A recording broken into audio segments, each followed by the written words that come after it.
ഇന്ത്യയുടെ അടുത്ത ഇന്റർനാഷണൽ മത്സരം വരുന്നത് ജൂൺ മാസത്തിലാണല്ലോ. ഹോങ്കോങ്ങിനെതിരെ ജൂൺ 10-ന് AFC ഏഷ്യൻ കപ്പിന്റെ ക്വാളിഫയർ മത്സരമാണ്. അത് ഹോങ്കോങ്ങിൽ പോയി കളിക്കേണ്ട മത്സരമാണ്.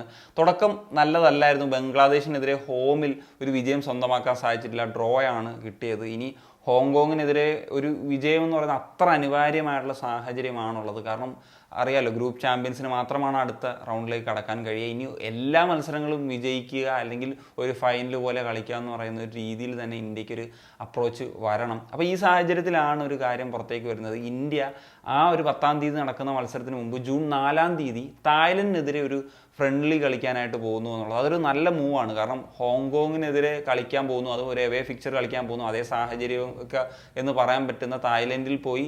തായ്ലൻഡ് എന്ന് വെച്ച് കഴിഞ്ഞാൽ ഹോങ്കോങ്ങിനേക്കാൾ മികച്ച ടീമുമാണ്. അപ്പം അത്യാവശ്യം നല്ല റിസൾട്ട് ഉണ്ടാക്കുന്നു. അപ്പം ഫിഫ റാങ്കി ഇപ്പോൾ ലേറ്റസ്റ്റ് നോക്കുകയാണ് 99-ാം സ്ഥാനത്തൊക്കെ നിൽക്കുന്ന ഒരു രാജ്യമാണ്. നല്ല രീതിയിൽ പെർഫോമൻസ് നടത്തിക്കൊണ്ടുവരുന്ന ഒരു രാജ്യമാണ്. അപ്പം അവർക്കെതിരെ ഒരു മത്സരം കളിക്കാൻ നിലവിൽ ഇന്ത്യക്ക് കഴിയുക എന്ന് പറഞ്ഞാൽ നല്ല കാര്യം തന്നെയാണ്. തായ്ലൻഡിൽ ഒരാഴ്ചയൊക്കെ ക്യാമ്പ് ഉണ്ടാകും, അതിനുശേഷമാണ് അവിടെ ഫ്രണ്ട്ലി കളിക്കുക, അവിടെ നിന്ന് പിന്നീട് ഹോങ്കോങ്ങിലേക്ക് പോകുമെന്നൊക്കെയുള്ള കാര്യങ്ങളാണ് അറിയാൻ സാധിച്ചിട്ടുള്ളത്. അതിനു മുമ്പ് എന്താണെങ്കിലും ഇന്ത്യയിൽ ഒരു ക്യാമ്പ് ഉണ്ടാകും എന്നുള്ള കാര്യം ഉറപ്പാണ്.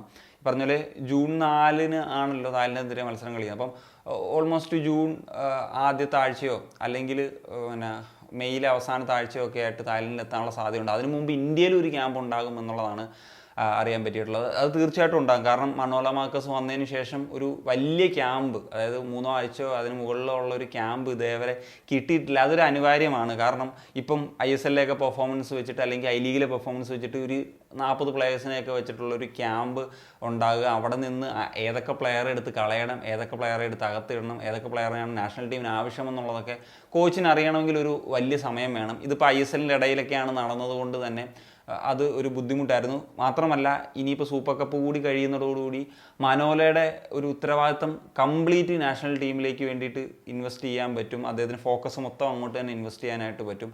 അപ്പം എനിക്ക് തോന്നുന്നത് മിക്കവാറും ഇപ്പം മെയ് 3 സൂപ്പർ കപ്പൊക്കെ അവസാനിക്കുന്നത്. അതിന് ശേഷം മിക്കവാറും ഒരു 10 ദിവസം കഴിയുമ്പോൾ തന്നെ നാഷണൽ ടീമിൻ്റെ ഒരു ക്യാമ്പ് ഇന്ത്യയിൽ എവിടെയെങ്കിലും വെച്ച് തുടങ്ങും എന്നുള്ളതാണ്. അതിനുശേഷം ആ ഒരു ക്യാമ്പിന് ശേഷമായിരിക്കും പറഞ്ഞാൽ തായ്ലൻഡിലേക്ക് ഫ്ലൈ ചെയ്യുന്നതും അവിടെ മാച്ച് കളിക്കും. എന്താണെങ്കിലും ഒരു നല്ല ഡിസിഷൻ തന്നെയാണ്. എന്താണെങ്കിലും ഹോങ്കോങ്ങിനെതിരായിട്ടുള്ളൊരു മത്സരം ഒരു വിജയം എന്ന് പറഞ്ഞാൽ അത്ര പ്രാധാന്യമുള്ളതാണ്. അതുകൊണ്ട് തന്നെ ഇങ്ങനത്തെ ഒരു പ്രിപ്പറേഷൻ കിട്ടിക്കഴിഞ്ഞാൽ, പ്രത്യേകിച്ച് നല്ലൊരു ക്യാമ്പൊക്കെ കഴിഞ്ഞ് പോകുമ്പോൾ ഇന്ത്യൻ ടീം സാധാരണഗതിയിൽ പെർഫോം ചെയ്യാറുണ്ട്. എന്താണെങ്കിലും മനോലയെ സംബന്ധിച്ചും ഇന്ത്യൻ ടീമിനെ സംബന്ധിച്ചും വളരെ പ്രധാനപ്പെട്ട മത്സരം തന്നെ എന്നുള്ളത് നമുക്ക് പറയാൻ പറ്റും. അപ്പോൾ എന്താണ് നിങ്ങളുടെ ഒരു ഒപ്പീനിയൻ? തീർച്ചയായിട്ടും കമ്പോസ് ചെയ്യാൻ ഒരു സനി